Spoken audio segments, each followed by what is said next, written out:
Hi, my friend, Caleb Johnson here, and I have a huge question to ask you, real estate investors. How would you rate your level of personal discipline on a scale of 1 to 10? If your answer is anything less than a 10, I've got something neat for you. And let me tell you, discipline means pushing yourself beyond your comfort zone and doing things that are difficult and sometimes boring. Achieving massive success requires you to do those difficult things. Building your levels of personal discipline is not easy, but it does pay off. In fact, you can't achieve anything significant without discipline. Now, I just released a program for investors where I walk with you as an accountability coach to aid you stay on track so you can push yourself to do the hard things that greatness is going to require of you. Starting is easy. Go to redcapitalgroup.com and click accountability coaching at the top right of the screen. So let's get to work, and now to the interview. Welcome back, everyone.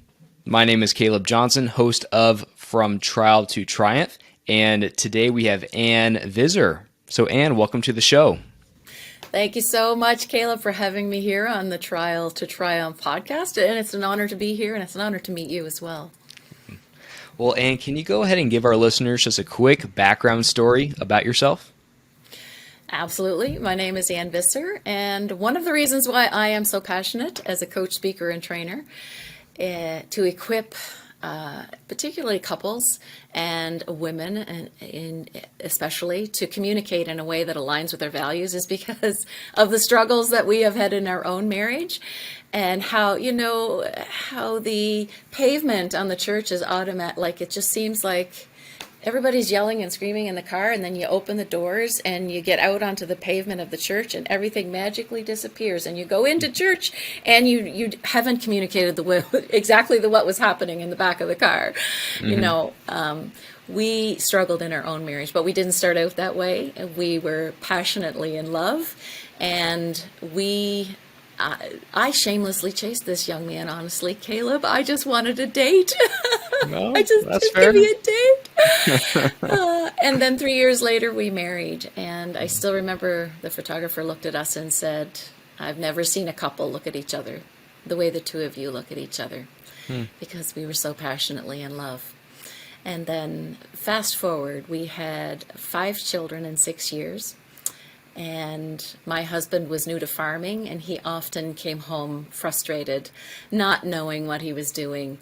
And we were really struggling. So we had these external pressures that were pressing in on us and our marriage. But then we had these internal pressures because we didn't have the skills that we needed to be good together, to be able to communicate what was happening, the external that was happening, and how we were feeling about it and what we really needed. We did not have those skills.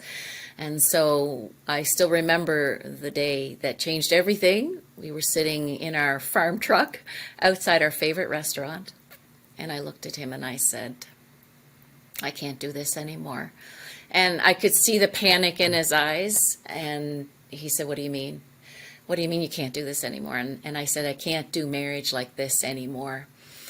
And I shared with him what was happening inside of me. And then for the first time in a long time, he opened up and he shared what was happening inside of him. And I had missed his pain because I think I was so busy with little ones, and then with my own pain as well, that I had missed how much pain he was in. And that night we recommitted to each other. We're going to get the help that we need in order to be well together. And we have not stopped studying each other and marriage to understand more. We've been married now 42 years, Caleb. And I said to him not long ago, thank you. Like, I am so grateful that you were willing to walk through that desert period with me so that we could get to the other side of that. Because now life is rich and sweet. It's not a fairy tale. I don't want to give your listeners that picture. It's not a fairy tale. It's real life. We still do real life in our home, but it's so much better. And we needed those skills so desperately. And soon after that, we looked at each other and said, there must be other couples out there like us who they love each other, but they don't know how to love each other. They don't know how to communicate. They don't know how to conflict. And so we started to host marriage weekends and marriage weeks as well to help couples be better together. And thank you so much for sharing that. And it's such, I think hearing stories like that, it seems like there's a point really where women, they get to a certain point where they say, I can't do this. I'm feeling this pressure and this hurt, this pain from my husband, and I'm done, especially in the Christian household. And really, divorces at 50% in Christian households and not Christian households, which is a pretty sad thing. Now, and what were some of the things that changed after that breaking point that you two had? The first thing that changed was we started to read about marriage and apply what we were learning. So I say that if you just read, knowledge is good, but if you don't apply anything, nothing changes, and we needed to apply. And so the first thing that changed for us was the study of each other and of marriage. And the first lesson that we learned, I still remember the first few lessons that we learned. They were so powerful and we still use them today. And that is that conflict is the doorway to intimacy. Both of us were conflict avoiders. We didn't want to fight. We didn't want to hurt each other, not realizing that we were hurting each other far more by not having the skills that we needed to fight a good fight. And that was one of the shifts that took longer to learn those skills in conflict resolution, but also in how to communicate. And so we learned too that there are different levels to communication, and we were only communicating a very low level of communication, cliches and opinions, facts. That's not very deep. It's when you go into feelings and needs, that's the deeper level of communication, and that's where we needed to go in order to really know each other. And I think that's the hallmark and the first part of love is knowing one another. And we can't possibly know each other if we don't communicate to that deeper level. Mm-hmm. Now, Ann, moving a little bit to the business front of that, how does that communication move into business, right? So I don't know if we can have that same level of communication where it's that, that feelings, or I guess, how do we do that in the business sector? I love that you're asking that question. And I really believe that communication is the lifeblood of relationships. And if leaders in particular do not communicate well, their people do not feel cared about. And I believe that people in the workforce will go above and beyond what they're called to do if they feel like their boss cares about them, if they feel like they matter within the company, if they feel like they are contributing. And that is expressed, I really believe that when we withhold affirmations, when somebody's doing a good job and we don't tell them, they're going to stay, but they're not going to be happy. And eventually they will leave, because people want to know that they're doing a good job and that they're important within the company. I had a conversation, in fact, with a woman, we'll call her Julie. Some time ago, she was working in human resources for the same company for over 20 years, a long time. And she worked she was just an ordinary woman. She was happily married. She had 2 adult kids. But this company, she worked for 7 different locations, so she traveled frequently. And she said about 2 years ago, my company merged, and I had a new boss. And now she said the company was leaner, I had more responsibilities, and the new boss managed differently. And she said the culture of the company actually changed so that it was not about relationship anymore, it was about production. And so she said, I didn't feel appreciated. And there it is right there, Caleb. I didn't feel appreciated. And then she said to me the most profound thing, Caleb, and I think that this is just could be rubber stamped across companies where people do not feel cared about. She said, the funny thing is, I would have worked those crazy hours for my previous boss because I knew he cared. And then she said, now I just show up and I do my job.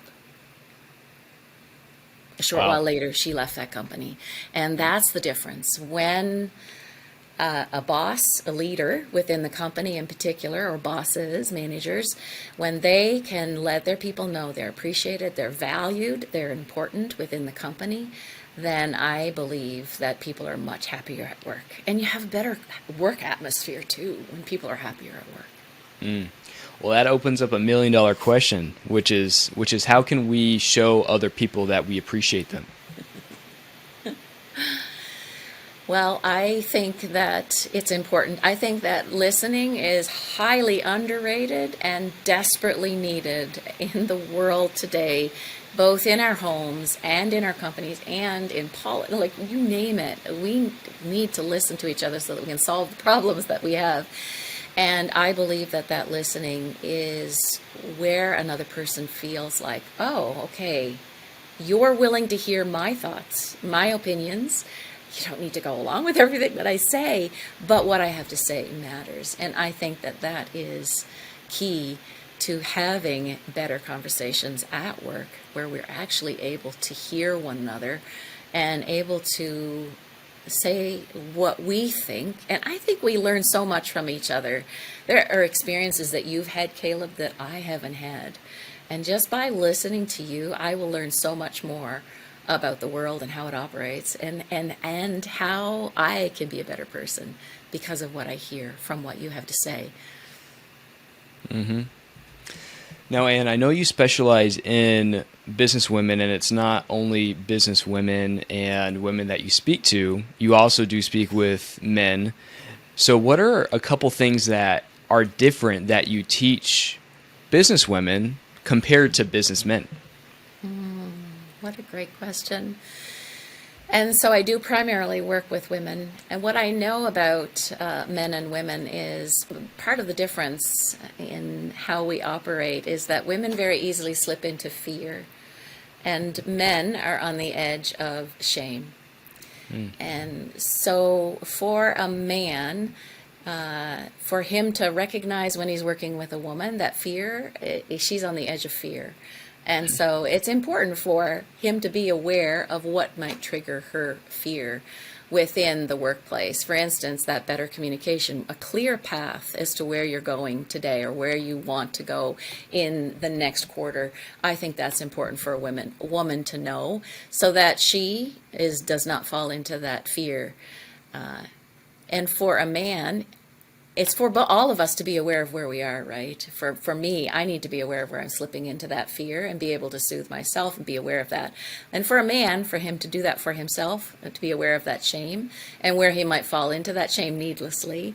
But then for a woman to be aware of the men that she's working with and how easy it is for a man to fall into that shame. For example, if a woman is extremely critical of a man, he can easily slip into that shame or tune her out, when that is exactly the opposite of what a woman wants.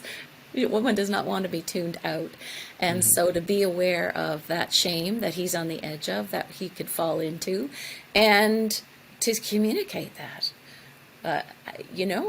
What just happened here, I feel like we've disconnected and we're not moving forward in the direction that we had planned to move in.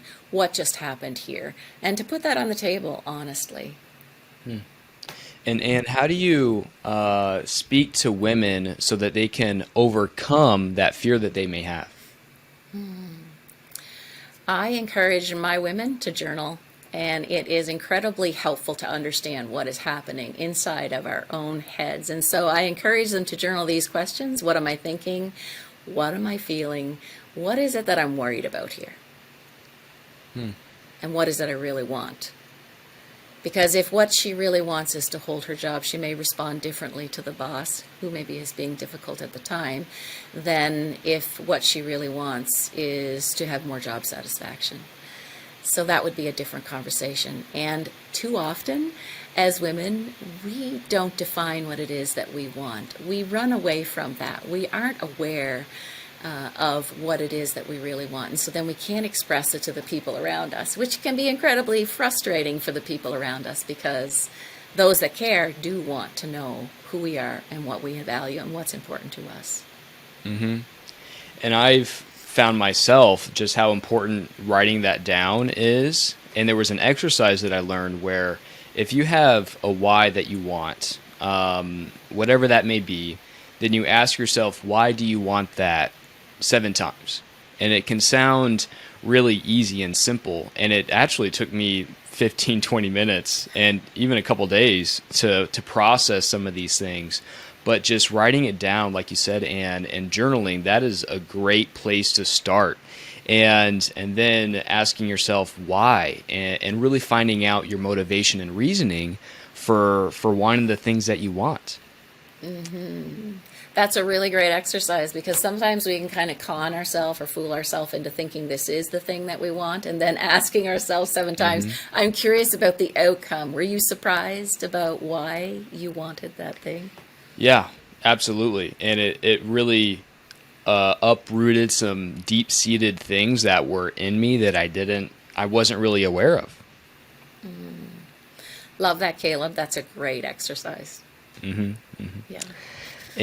And what would you say is the most, so Ann, I know that you just shared your amazing story, and even with that in your marriage, and being married for 42 years, which congratulations, by the way, that's super cool.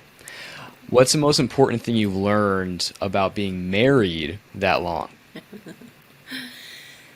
Marriage takes a lot of patience and a lot of grace and a lot of and a lot of clarity around that communication. I've learned the importance of timing. If he's rushing out the door, if I'm rushing out the door, timing, that's not a good time to have a conversation. When one of us is really tired, that's not a good time to have a good conversation. I've learned that in that journaling to be clear about my own emotions and my motives too, so that I can clearly present that to him. I've learned that time is really important to my guy. And so when I go on big long monologues, I'll lose him, Caleb. I'll lose him. And so the value of knowing and understanding that one person that means more to you than anyone else in the world, and then just being kind every day. It doesn't take a whole lot, to be kind with one another. And I just believe it's so incredibly important to, like how was your sleep? Waking up in the morning. We have a rhythm of connecting, and I love that rhythm of connecting. So it's not up to one moment where we're going to connect, but we start first thing in the morning and we pray together and have coffee together, and we find out what's happening in your day today. And then at the end of the day, we'll check in again, like, how was your day today? How was that thing, that important appointment that you had today? How did that go? To be able to stay in the know with one another and to check in and connect.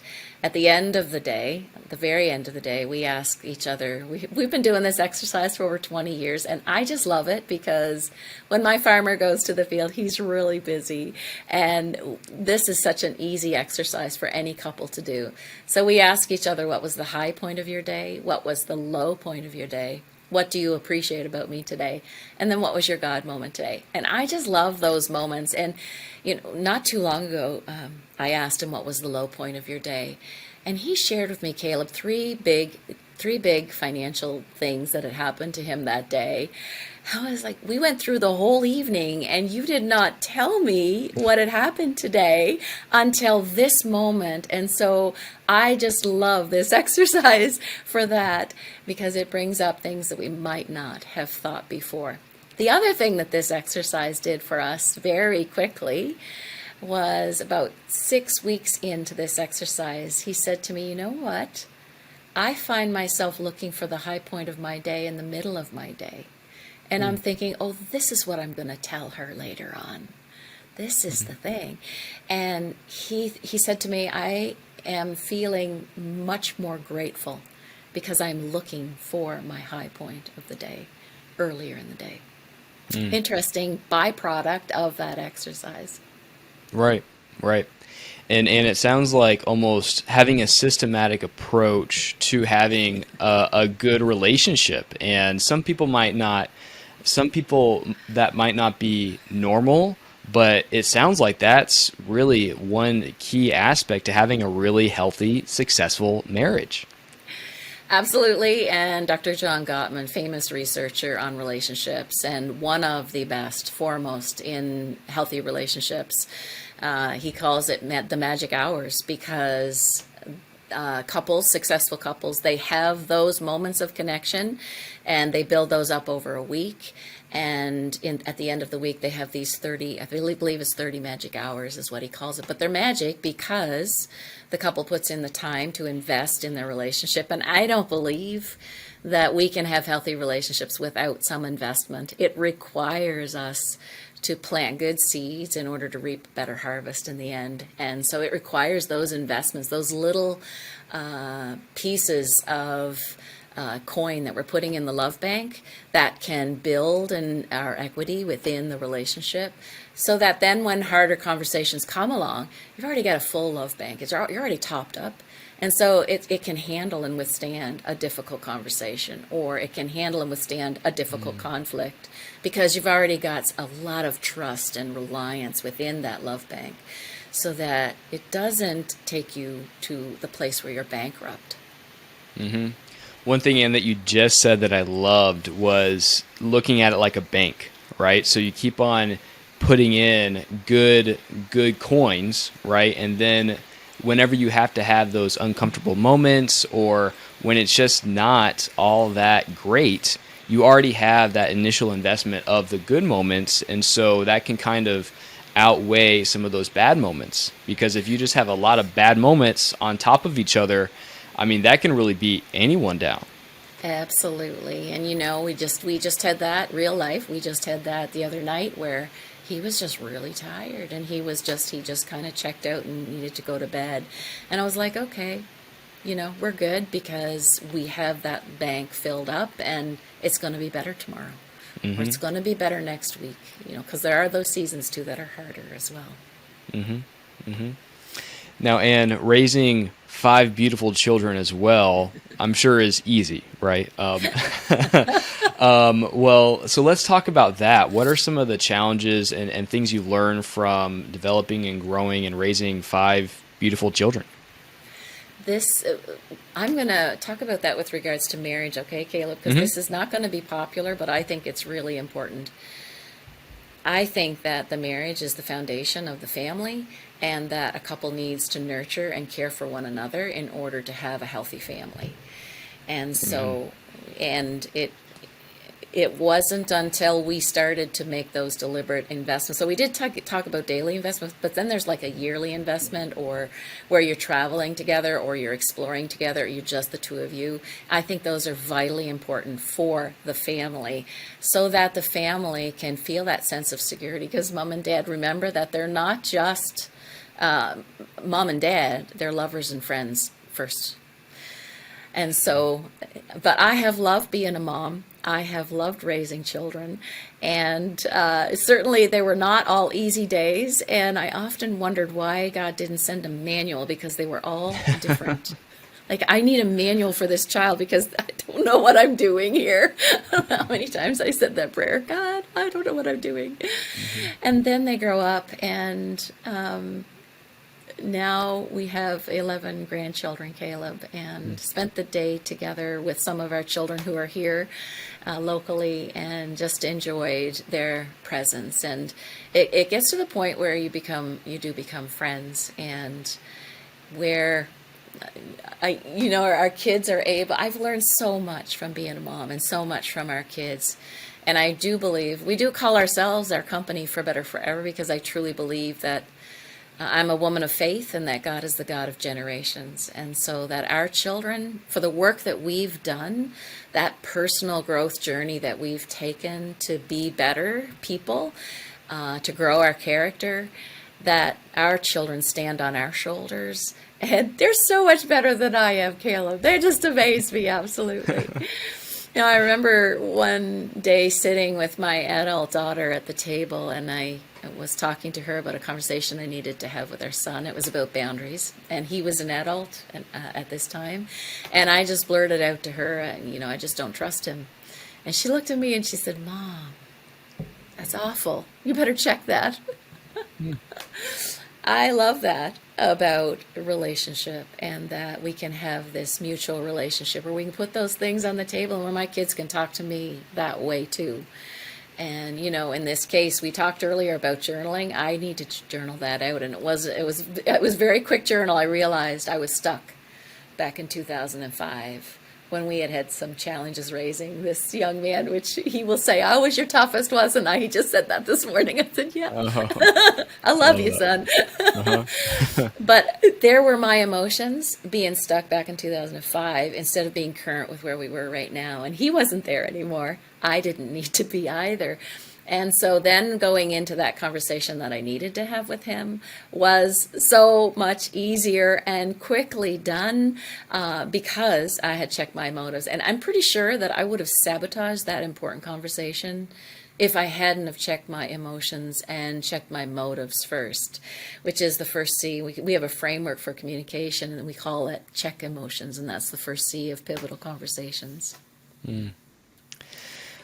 Well, Ann, I know you're a John Maxwell coach, and I'd love to just talk about that for a little bit. So what are some things you've learned in that organization? One of the biggest things that I've learned, there's so many things. So I've had just the blessing of traveling with John to Paraguay on a leadership training. So we went into Paraguay and we trained junior high students in leadership skills. This was the John Maxwell's team's third trip into Paraguay. He talks with the president. He gets a presidential invite to come into the country with his team, 100 to 150 coaches. And then they first work with top leaders within their communities. And then by the time the third trip comes around, we go into schools. And so this was the third trip. And I had the privilege of going into schools. I had the privilege of teaching junior high students leadership skills. We launch a program, and that program then is continued on with the teachers to teach leadership skills. John says if we can change 10% of a country's perspective and teach leadership skills, then we can change and transform a country. That's exciting, Caleb. That's one of the things I've learned from working with John. I've watched John work from the front of the room and watch him move and hold a room full of people, and how powerful the ability to be able to communicate is, and how we can actually he has in fact impacted my life in a massive way. I remember sitting many years ago in a room full of people, all leaders, and I was there because my husband was a leader. I didn't see myself as a leader at that time, and he said from the front of the room, "If you influence anyone, you are a leader."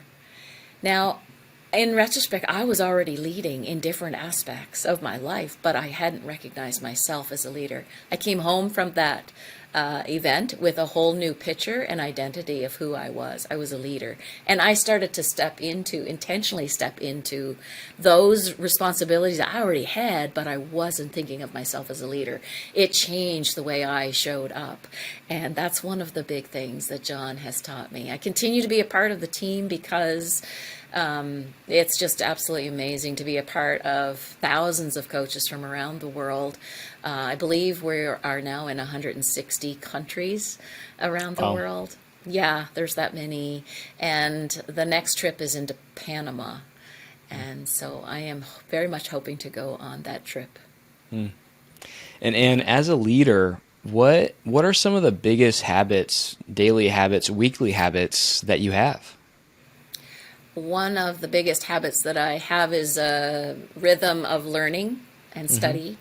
I'm currently in 2 programs right now and studying mental health and also leadership skills as well. I continue to study leadership skills. And the other daily habit that I have is that daily journaling and check-in. And I am a woman of faith, so I do sit with my Bible every day and get my orders from. I really believe that God directs our days, and so I think it's important to get our orders from Him in the day. And as a leader, it's to check in with my people regularly, the people that I am leading, to see, to take a temperature kind of thing of where they are and what's happening for them. Mm-hmm. And a couple things that stood out to me from what you just said was, if you influence others, you're a leader. And so to really anyone listening to this, you are a leader. And so to take those daily habits that you have, Ann, and to the listener specifically, use those habits, and especially the one learning, daily learning something daily really stood out to me, because I see today's generation, and I'm fairly young, I'm 25, so I'm kind of in that realm, but the younger generation they just don't learn. They just want to look at their phone, and you can really use that phone as a tool, but learning is so important, especially daily.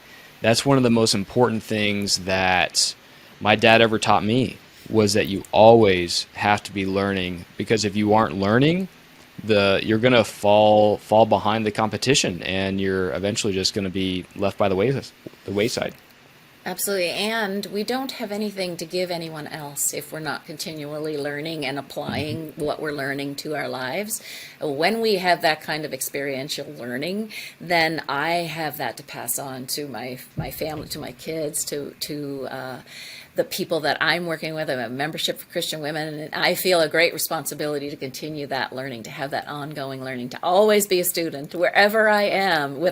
If I'm with my grandchildren, I want to learn from them, and so it's to have that student mentality always, so that we continue to have something to give away to the people that we influence. Mm-hmm. Well, Ann, we'll go ahead and move to the final 3 questions. And the first being is, if you could recommend a book to our listeners, what would that be? This book right here, How to Improve Your Marriage Without Talking About It. Wow.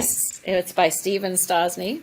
And this is where he talks about men are on the edge of shame and women are on the edge of fear.